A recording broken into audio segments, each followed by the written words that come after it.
Quanto à divisão, então, de crimes formais, materiais e de mera conduta, nós temos esse quadro ilustrativo, certo? Vamos iniciar, então, com os crimes materiais. Os crimes materiais são aqueles que o tipo menciona a conduta e exige o evento resultado para a consumação. Ou seja, para consumar o crime, eu preciso ter o resultado.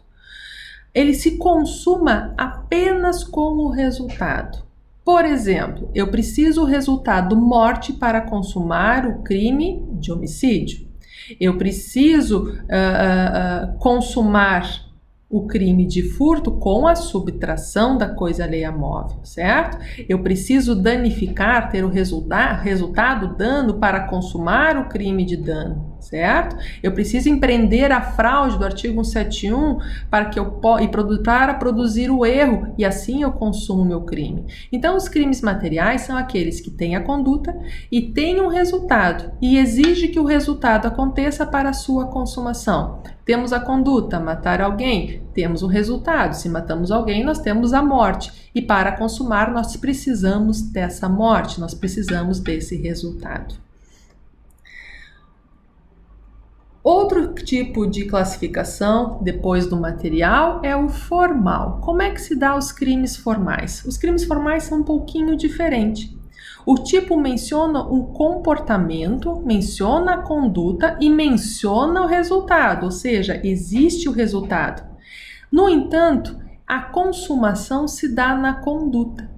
Então, o tipo menciona a conduta, menciona o resultado, embora esse resultado possa vir a não acontecer, mas isso não importa para os crimes formais, porque no crime formal nós temos a conduta, nós temos o resultado, mas a consumação se dá na conduta. Exige a produção da conduta para a sua consumação. Então, descreve uma ação e descreve o resultado, mas dispensa o resultado para o fim de consumação. Por quê? Porque a consumação se dá na conduta. Quer ver um exemplo para nós entendermos os crimes formais? Um exemplo que nós temos é o crime de ameaça. Ou seja, existe a conduta ameaçar e existe o resultado dessa ameaça. Ou seja, a pessoa sentir-se ameaçada. Mas para consumar o crime, a pessoa não precisa se sentir ameaçada. Basta eu ameaçar. O crime está consumado.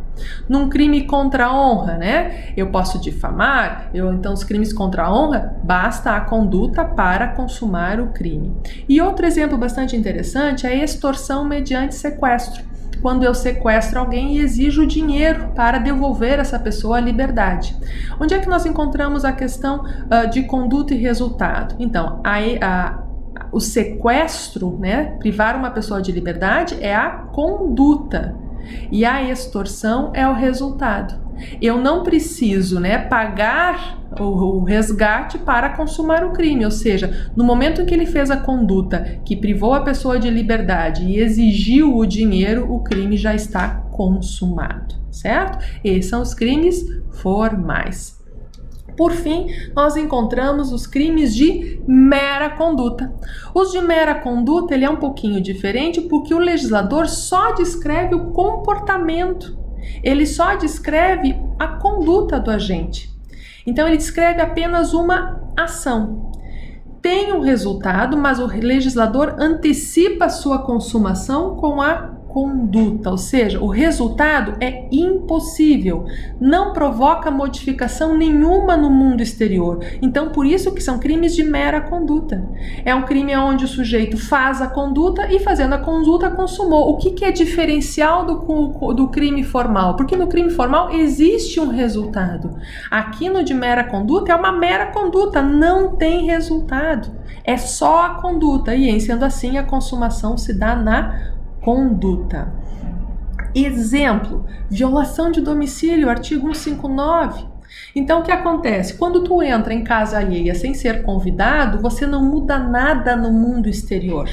Basta fazer a conduta que o crime está consumado. Existe resultado disso? Não existe nada. Mas a pessoa pode vir a se sentir ameaçada. Bom, então o crime é ameaça. A pessoa pode vir a furtar alguma coisa. Bom, então o crime é furto. Mas o crime de violação de domicílio, que é apenas entrar na casa de alguém, certo? Não muda o mundo exterior, não tem resultado. Em sendo assim, a consumação se dá na mera conduta. Outro exemplo, né, o crime de desobediência, quando você desobedece uma ordem, né, uma ordem judicial, por exemplo, não muda nada no mundo exterior a conduta da desobediência. Certo? Omissão de notificação de doença, ou seja, a notificação médica quando chega uma doença contagiosa, H1N1, chega no hospital, o médico tem que vir a relatar, tem que vir a notificar, é a obrigatoriedade, se não é crime, se não relatar é crime. Ele não o fez. Mudou alguma coisa no mundo exterior efetivamente? Não, não mudou. Ah, mas as autoridades não ficaram sabendo, ok, mas muda efetivamente algo no mundo exterior? Não muda, não tem resultado. É um crime de mera conduta, mas continua sendo crime, porque a consumação se dá na conduta do agente. Ainda nós encontramos os crimes de mera conduta, a maioria das contravenções penais.